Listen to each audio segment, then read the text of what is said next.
बच्चों, आज हम सेल के बेसिक स्ट्रक्चर को स्टडी करेंगे।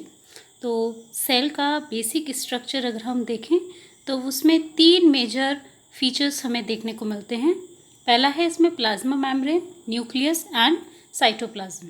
ठीक है, ये 3 मेजर फीचर्स हैं। तो आपने हेडिंग लिखनी है structure of cell, structure of cell, ये आपकी मेन हेडिंग आएगी। और इसमें आपने सबसे पहले लिखना है every cell has 3 basic features. 3 basic features होते हैं हर सेल्स में, और आपने ये 3 basic features plasma membrane, nucleus और साइटोप्लाज्म लिखने हैं। ठीक है, सबसे पहले हम प्लाज्मा मेम्ब्रेन को स्टडी करेंगे। उसके बाद आपने हेडिंग लिखनी है प्लाज्मा मेम्ब्रेन और सेल मेम्ब्रेन। जिससे आपको नाम से पता चल रहा है, मेम्ब्रेन मीन्स होता है जो आउटर मोस्ट लेयर होती है, सबसे बाहर की जो कवरिंग होती है किसी भी जिसके बारे में हम बात करें। जैसे यहाँ हम सेल की बात करें तो उस मेम्ब्रेन, सेल की मेम्ब्रेन होगी जो सेल के चारों ओर की आउटर मोस्ट कवरिंग होगी। फॉर एग्जांपल, जैसे आप अपनी कॉपी को सेफ़ रखने के लिए, ताकि आपकी कॉपी ख़राब ना हो, उसको सेफ़ रखने के लिए हम जैसे कवर चढ़ाते हैं, ठीक है, कवरिंग करते हैं, उसको रैप करते हैं कवर से। उसी तरीके से जो सेल होता है, उस सेल के चारों तरफ एक आउटर मोस्ट कवरिंग होती है, जिसे हम सेल मेम्ब्रेन या फिर प्लाज्मा मेम्ब्रेन भी कहते हैं। ठीक है, तो इसमें आपने फर्स्ट पॉइंट लिखना है, it is the outermost covering of cell that separate the contents of cell. Cell के अंदर हम पढ़ेंगे अभी, जैसे हम इस चैप्टर को आगे स्टडी करेंगे, तो सेल के अंदर भी बहुत सारे उसके सेल ऑर्गेनल्स होते हैं। उसके कंटेंट्स को बाहर के एनवायरनमेंट से डिफ्रेंशिएट करके रखता है, अलग करके रखता है फ्रॉम इट्स एक्सटर्नल एनवायरनमेंट। ठीक है, सेकेंड पॉइंट आपने लिखना है, it allows the entry and exit of some materials in and out of the cell. यानी ये जो सेल मेम्ब्रेन है, ये कुछ ही जो स्पेशल मटेरियल्स होते हैं, कुछ ऐसे सब्सटेंसेस होते हैं जिनकी सेल को रिक्वायरमेंट होती है, या फिर ऐसे सब्सटेंसेस होते हैं जो सेल में एक्सक्रीटरी प्रोडक्ट्स होते हैं, उनकी एंट्री और एग्जिट को कंट्रोल करता है, यानी उनको आने या जाने के लिए कंट्रोल करते हैं। So it also prevents movement of some other materials. Therefore के बाद लिख लीजिएगा, it is called a selectively permeable membrane. चूँकि क्या है, ये कुछ ही स्पेशल मटेरियल्स को, सब्सटेंसेस को, स्पेसिफिक सब्सटेंसेस को अलाउ करता है, उनकी परमिट करता है कि उनकी एंट्री और एग्जिट को थ्रू आउट द सेल, इसलिए इसे सेलेक्टिवली परमिएबल मेम्ब्रेन भी कहते हैं। यानी सेलेक्ट चीज़ों को ही परमिट करता है, कुछ ही चीज़ों को परमिट करता है। ठीक है, तो हम सीखेंगे थर्ड पॉइंट में कि कौन सी चीज़ें जो मेजर सेल के इनर और बाहर आती जाती रहती हैं वो क्या होती हैं। 3 पॉइंट में आप लिखेंगे सब्सटेंसेस लाइक कार्बन डाइऑक्साइड और ऑक्सीजन। देखिए, जब हम रेस्पिरेशन करते हैं तो हम O2 इनहेल करते हैं, CO2 एक्सहेल करते हैं। ठीक है, तो दोनों ही गैसेस कहाँ जाती हैं, सेल में होती हैं। जब हम इनहेल करते हैं तो O2 सेल के अंदर आती है। इसका मतलब ये है कि O2 को किससे आना पड़ेगा, उस मेम्ब्रेन के थ्रू होकर के आना पड़ेगा। उसके बाद रेस्पिरेशन का सारा प्रोसेस सेल के अंदर होता है। ठीक है, फिर सेल के अंदर रेस्पिरेशन होगा तो क्या बनेगी, CO2 बनेगी, और इसी CO2 को फिर बाहर, सेल से बाहर जाना होता है। तो ये भी किसके थ्रू होकर के जाएगी, प्लाज्मा मेम्ब्रेन के थ्रू ही होकर के जाएगी। तो यहाँ पर प्लाज्मा मेम्ब्रेन O2 की एंट्री और CO2 की एग्जिट दोनों को कंट्रोल करती है। ये जो प्रोसेस होता है जिसमें गैसेस, ठीक है, मेजरली आप देखेंगे O2 भी गैस है, CO2 भी गैस है। गैसेस हायर कंसंट्रेशन से लोअर कंसंट्रेशन की ओर जाती हैं, ये हमने फर्स्ट चैप्टर में भी पढ़ा था। इसे कहते हैं इस प्रोसेस को डिफ्यूजन। तो डिफ्यूजन के प्रोसेस के थ्रू ही प्लाज्मा मेम्ब्रेन गैसेस का एक्सचेंज परमिट करती है। तो सब्सटेंसेज लाइक कार्बन डाइऑक्साइड और oxygen can move across the cell membrane by process called diffusion. Diffusion आपको पहले ही बताया गया है, and movement of gases particle from higher concentration to lower concentration, जहाँ ज़्यादा होता है वहाँ से कम की ओर। तो देखिए, जब हम इनहेल करते हैं ऑक्सीजन, तो सेल के पास अभी ऑक्सीजन पहुँचा नहीं है। ठीक है, हमने जस्ट इनहेल ही किया है, बाय नोस्ट्रिल से हमने इनहेल किया है। तो बाहर क्या है, ऑक्सीजन की कंसंट्रेशन ज़्यादा है, अंदर कम है, सेल के अंदर कम है, उस समय सेल को मिला नहीं है। तो from higher concentration to lower concentration, diffusion process से ये सेल के अंदर चला जाता है। फिर सेल में रेस्पिरेशन होता है, सेल में बनती है CO2। अब ये CO2 क्या होगी, सेल के अंदर ज़्यादा है और बाहर कम है, तो from higher concentration to lower concentration ये सेल के बाहर चली जाती है। तो बेसिक डिफ्यूजन प्रोसेस से ये पूरा का पूरा जो एक्सचेंज होता है, गैसियस एक्सचेंज, ये होता है। नेक्स्ट है जो हमारे सेल होते हैं, सेल को वाटर भी चाहिए होता है।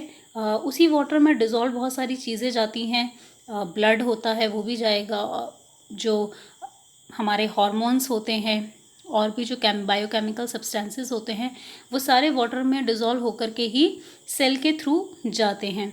तो वाटर के मॉलिक्यूल्स किस तरीके से सेल में जाते हैं, सेम वही प्रोसेस है, from higher concentration to lower concentration, लेकिन किसके थ्रू होकर के जाते हैं, प्लाज्मा मेम्ब्रेन, जिसे सेलेक्टिवली परमिएबल मेम्ब्रेन भी कहते हैं। तो इस प्रोसेस को कहा जाता है ऑस्मोसिस। ठीक है, देखिए दोनों सेम प्रोसेस है, हमने दो प्रोसेस पढ़े, डिफ्यूजन एंड ऑस्मोसिस। डिफरेंस दोनों में ये है कि जो डिफ्यूजन है वो गैस के लिए अप्लाई होता है और ऑस्मोसिस होता है वाटर के मॉलिक्यूल्स के लिए, बस इतना है। बाकी दोनों में higher concentration to lower concentration ही इनका मूवमेंट होता है, दोनों पार्टिकल्स का। डिफरेंस है सिर्फ ये इनके स्टेट ऑफ मैटर में कि ये कौन से स्टेट ऑफ मैटर में होते हैं। ठीक है, नेक्स्ट आता है कि अगर हम सेल को किसी स्पेशल सॉल्यूशन में प्लेस करें तो उस पे से सेल पे क्या इफ़ेक्ट पड़ेगा। तो इस तरीके के 3 मेजर सॉल्यूशन हो सकते हैं हमारी बॉडी के अंदर भी। जैसे सबसे पहला है आपने हाइपोटोनिक सॉल्यूशन। ठीक है, हाइपोटोनिक सॉल्यूशन लिखना है। इसकी डेफिनेशन है, if the medium surrounding the cell has a higher water concentration than the cell. कैसे है देखिए, जैसे हमारी बॉडी में है, हमारी बॉडी में आपने देखा कि हमने क्या करा है, ये बॉडी में कोई ऑर्गन है, ठीक है, यहाँ पर जैसे सेल है। अब क्या है, बाहर वाटर कंटेंट किसी बाहर में ज़्यादा है, ठीक है, पानी का कंटेंट ज़्यादा है, तो ऐसे सॉल्यूशन को हम कहते हैं हाइपोटोनिक सॉल्यूशन। और सेल के अंदर क्या है, वाटर कंटेंट कम है, तो होगा ये कि जो बाहर का वाटर है वो हायर टू लोअर कंसंट्रेशन की ओर जाएगा, यानी सेल के अंदर चला जाएगा। ऐसा करने से क्या होगा, the cell will gain water by osmosis. Osmosis से सेल के अंदर पानी चला गया और सेल क्या हो जाएगा, the cell is likely to swell up, यानी वो फूल जाएगा। ठीक है, नेक्स्ट सॉल्यूशन होता है आइसोटोनिक सॉल्यूशन। नेक्स्ट हेडिंग में आपने लिखना आइसोटोनिक सॉल्यूशन। आइसोटोनिक सॉल्यूशन किसे कहते हैं, if the medium has exactly the same type of water concentration as the cell, यानी बाहर मीडियम में जो वाटर का कंसंट्रेशन है वो जो सेल के अंदर वाटर कंसंट्रेशन है, दोनों जब इक्वल होंगे, बाहर जितना पानी है अंदर भी उतना पानी होगा सेल के अंदर, तो किस सेल को और ज़्यादा वाटर की ज़रूरत नहीं पड़ेगी, और जो वाटर के मॉलिक्यूल्स हैं उन्हें भी ऑस्मोसिस करने की ज़रूरत नहीं पड़ेगी, क्योंकि यहाँ पर कोई हायर कंसंट्रेशन नहीं है, कोई लोअर कंसंट्रेशन नहीं है, दोनों में क्या है, इक्वल कंसंट्रेशन है। तो ऐसी सिचुएशन में क्या होगा, वाटर मूवमेंट नहीं होगा, वाटर मॉलिक्यूल का कोई मूवमेंट नहीं होगा, तो the cell will stay the same size. जो सेल है वो अपना जो ओरिजिनल साइज़ है उसी को मेंटेन करके रखेगा। लास्ट वाला जो सॉल्यूशन हो सकता है वो होता है हाइपरटोनिक सॉल्यूशन। ठीक है, हाइपर शब्द जहाँ भी आता है, हाइपर का मीन्स होता है हाई, यानी ज़्यादा। तो अब आप ये समझिए कि जब ऐसी कोई कंडीशन होगी जिसमें सेल के अंदर वाटर कंसंट्रेशन ज़्यादा होगा, यानी सेल के अंदर पानी ज़्यादा है और बाहर कम होगा, तो ऐसी सिचुएशन में फ्रॉम हायर टू लोअर, यानी सेल से बाहर की ओर वाटर ऑस्मोसिस के थ्रू चला जाएगा। ठीक है, if the medium has a lower concentration of water than the cell, तो इस सिचुएशन में क्या होगा, द सेल विल श्रिंक, यानी सेल सिकुड़ जाएगा, फ्लैसिड हो जाएगा, पिचक जाएगा। ठीक है, तो ये 3 तरह के सॉल्यूशन हो सकते हैं। हमारी बॉडी के अंदर भी इस तरह की सिचुएशन हो सकती है, कभी जो वाटर है वो सेल में ज़्यादा हो सकता है, कभी वाटर जो सेल में कम हो सकता है। इस तरीके की सिचुएशन में ऐसा हो सकता है कि जो वाटर है जो सेल के अंदर या बाहर जाता है, तो तीनों सिचुएशन हमारी बॉडी में हो सकती हैं।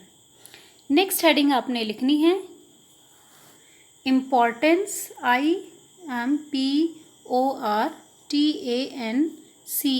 Importance of osmosis. ऑस्मोसिस का इम्पोर्टेंस क्या है, इम्पोर्टेंस ऑफ ऑस्मोसिस, तो आपने इसमें लिखना है यूनिसेलुलर फ्रेश वाटर ऑर्गेनिजम्स। अभी आपको पता था यूनिसेलुलर ऑर्गेनिजम्स वो होते हैं जिनका जो पूरा बॉडी ऑर्गेनाइजेशन है वो केवल एक सिंगल सेल होता है। And most of the plant cells, जो प्लांट के सेल्स हैं, they also gain water through the process of osmosis. देखिए कैसे करते हैं, बड़ी जो ट्रीज़ होते हैं उनके जो रूट्स होते हैं, वो रूट्स हमें पता है कि वाटर एब्जॉर्ब करते हैं प्लांट में, तो रूट्स सॉइल में रहते हैं। जब हम पानी डालते हैं तो सॉइल में वाटर कंसंट्रेशन हाई हो जाता है, जबकि रूट्स में वाटर कंसंट्रेशन कम होता है। तो हाई से लोअर की ओर वाटर जाता है, यानी जो सॉइल है वहाँ से वाटर जाएगा रूट्स की तरफ, और इसी प्रोसेस से पानी लार्ज ट्रीज़ में जाता है। ठीक है, नेक्स्ट हेडिंग आपने लिखनी है इम्पॉर्टेंस ऑफ डिफ्यूजन। डिफ्यूजन का क्या इम्पोर्टेंस है, तो इसमें आपने लिखना है it helps in exchange of gases and water in the life of a cell. तो किस में ये हेल्प करते हैं, ये मेजरली हमें हेल्प करते हैं exchange of gases and water. ठीक है, दोनों प्रोसेस, जो वाटर का है ऑस्मोसिस नाम उसको दिया गया है बिकॉज ऑफ वाटर, अदरवाइज वो डिफ्यूजन प्रोसेस ही है। नेक्स्ट आपने लिखना है plasma, importance of plasma membrane या फिर सेल मेम्ब्रेन, जिसे हम प्लाज्मा मेम्ब्रेन या सेल मेम्ब्रेन दोनों कहते हैं, उसकी इंपॉर्टेंस क्या है। तो उसमें फर्स्ट पॉइंट आपने लिखना है the plasma membrane is flexible and is made up of, फिर यहाँ से लिखिएगा लिपिड्स एंड प्रोटीन। ठीक है, प्लाज्मा मेम्ब्रेन फ्लेक्सिबल होती है और वो किससे बनी होती है, लिपिड्स और प्रोटीन की बनी होती है। सेकेंड पॉइंट आपने लिखना है the flexibility of the cell membrane also enables the cell to engulf food and other materials from its environment, such process are known as endocytosis. Next आपने लिखना है फुल स्टॉप करके एग्जाम्पल अमीबा।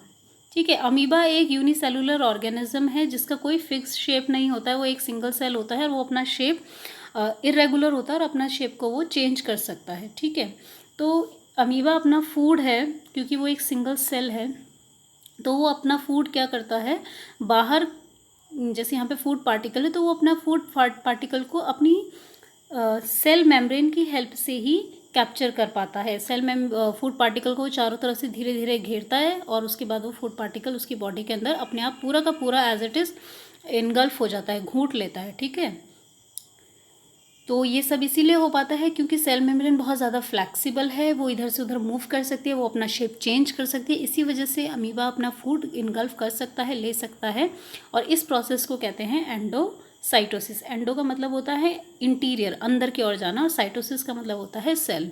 तो cell के अंदर पूरा का पूरा फूड चला जाता है, तो इसे कहते हैं हम एंडोसाइटोसिस। तो यहाँ तक आपने आज का काम इतना आपने कॉपी में कंप्लीट करना है।